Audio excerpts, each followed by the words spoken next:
Habari za asubuhi. Ni Jumamosi tarehe 4 mwezi wa 7 mwaka 2026.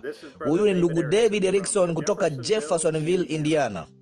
Sasa hii hapa barua ya tai wanakusanyika pamoja kutoka Maskera Branham kwa ndugu Joseph Branham. Mpendwa bibi harusi mkamilifu, lakini kuona udanganyifu wa adui, kama hatujawahi kuwa na wakati kama huu tunaoishi sasa. Ni wakati wa ujanja sana, udanganyifu kuliko wakati wowote. Na ninapoona hilo, uniletea hili kwamba Mkristo anapaswa kuwa mwangalifu zaidi siku ya leo kuliko alivyowahi kuwa katika wakati mwingine wowote. Ndugu Branham alimwambia bibi harusi maneno haya karibu miaka 61 iliyopita hadi sasa. Udanganyifu wa yule adui miaka 61 iliyopita ulikuwaje ikilinganishwa na sasa? Ili kuliweka hilo katika mtazamo tofauti, teknolojia ya dunia miaka 61 iliyopita ilikuwaje ikilinganishwa na vile ilivyo leo? Mwaka wa 1961 ulikuwa ndio mwanzo wa mbio za anga. Kompyuta zilikuwa zenye fremu kubwa zenye ukubwa wa chumba, zikifanya kazi kupitia mirija ya utupu na kadi za panchi ambazo zilihitaji wanasayansi maalum kuzipanga. Simu zilifungwa ukutani na zilitegemea waya wa shaba wenye waya na analojia. Fremu kuu za transistor, taipureta za mitambo, mifumo ya kuhifadhi karatasi na vikokotoo vya mwanzoni vya kimitambo. Lakini leo tuna interneti, mifumo ya akili mnemba ambayo ina uwezo wa kuunda sanaa, uandishi na kusaidia kazi kwa wakati halisi. Roketi za kibinafsi zinazokwenda Mars, simu janja za kuenea mfukoni, saa janja na vifaa vya kibinafsi vinavyoendeshwa na mitandao ya kimataifa isiyotumia waya, ambayo huunganisha mabilioni ya watu mara moja kupitia sauti, maandishi na video, wasaidizi wa kiroboti. Ujanja na udanganyifu wa yule adui ni zaidi ya hapo awali.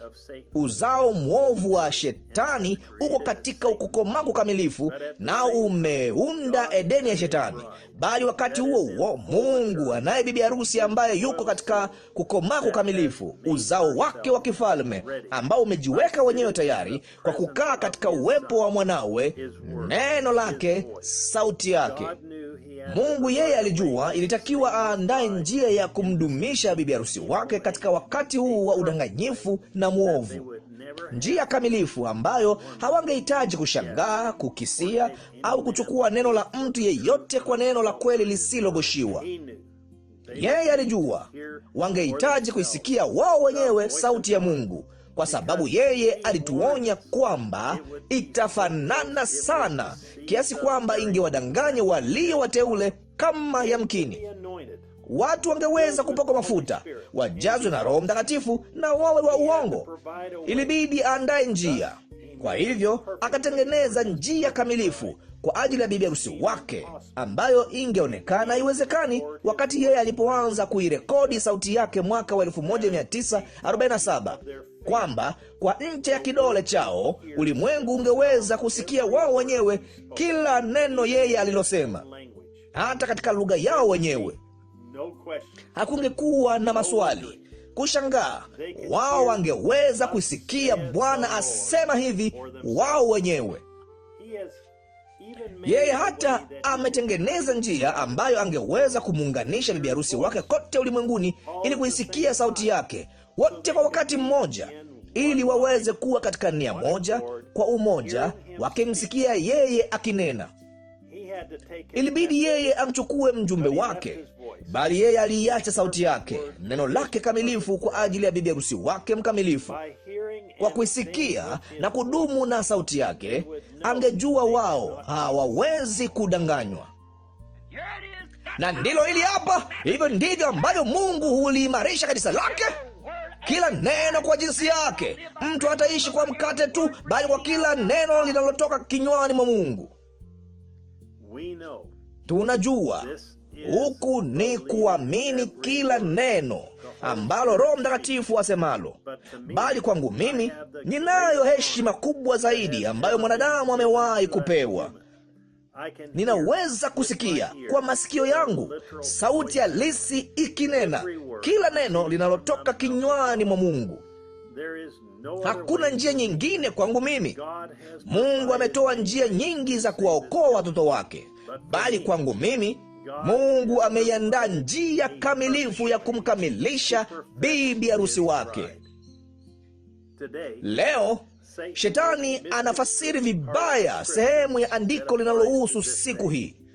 Yeye atakuacha ujue yote yale Yesu aliyotenda yalikuwa sawa kabisa. Atakuacha ujue yote yale ndugu Branham aliyotenda yalikuwa sawa kabisa, na alikuwa nabii wa Mungu. Bali linapokuja suala la kuicheza sauti halisi ya Mungu iliyothibitishwa katika kanisa lao, wao watasema hilo halitumiki leo hii, ni wahudumu. Hilo ndilo tu lote linalompasa kufanya. Unaona, ni kuwafanya watu kuamini hilo namna hiyo, na hilo tu, kwani huwezi kuondoa neno moja kwalo au kuongeza neno moja kwalo, lakini hilo ndilo afanyalo.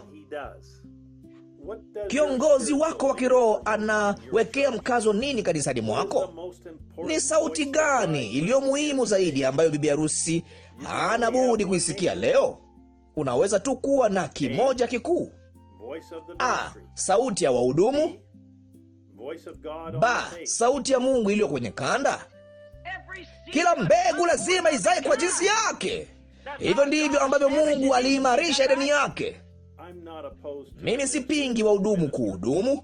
Najua na ninaamini Mungu amewaita. Lakini kwangu mimi, huduma ya kweli itawaambia kusanyiko lake kwamba sauti iliyo kwenye kanda ndiyo sauti iliyo muhimu zaidi ambayo hawana budi kuisikia.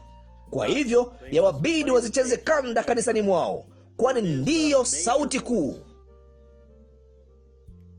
Mimi na nyumba yangu na maskani ya Branham tutadumu na njia kamilifu ya Mungu iliyoandaliwa. Tutabonyeza play na kuisikia sauti ya Mungu.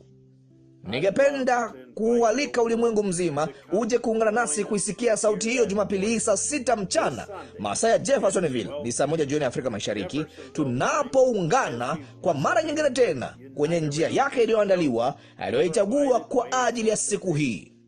Ndugu Joseph Branham. Ujumbe: Edeni ya Shetani, 65-08-29.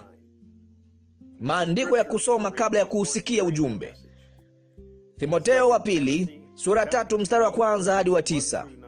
Ufunuo sura 3 mstari wa 14. Wathesalonike wa pili sura ya 2 mstari wa 1 hadi wa 4. Isaya sura ya 14 mstari wa 12 hadi wa 14. Mathayo sura 24 mstari wa 24. Hadi wakati mwingine, Mungu awabariki na shalom.